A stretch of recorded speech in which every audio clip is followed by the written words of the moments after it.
بسم الله الرحمن الرحيم. لا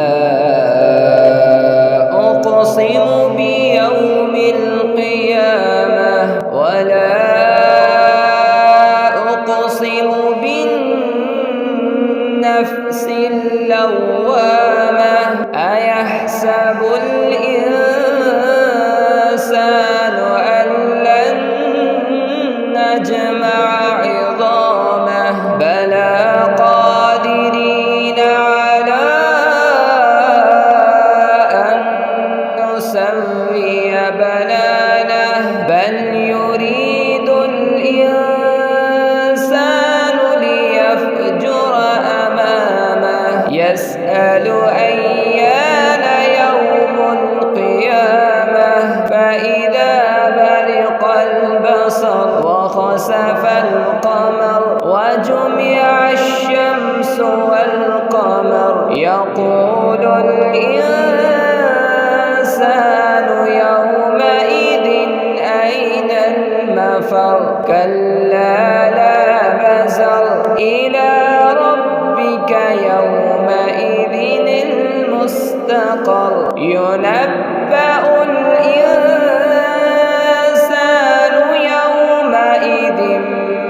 بما قدم وأخر بل الإنسان على نفسه بصيرة ولو ألقى معاذيره لا تحرك به لسانك لتعجل به إن علينا جمعه وقرآنه فإذا قرأناه فاتبع قرآنه ثم إن علينا بيانه كلا بل تحبون العاجلة وتذرون الآخرة وجوه يومئذ ناظرة إلى ربها ناظرة ووجوه يومئذ باسرة تظن أن يفعل بها فاقرة كلا إذا بلغت التراقي وقيل من راق وظن أنه الفراق والتفت الساق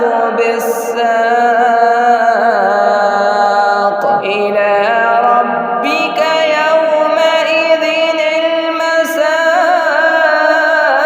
المساق فلا صدق ولا صلى ولكن كذب وتولى ثم ذهب إلى أهله يتمطى أولى لك فأولى ثم أولى لك فأولى أيحسب الإنسان أن يترك صدى ألم يك نطفة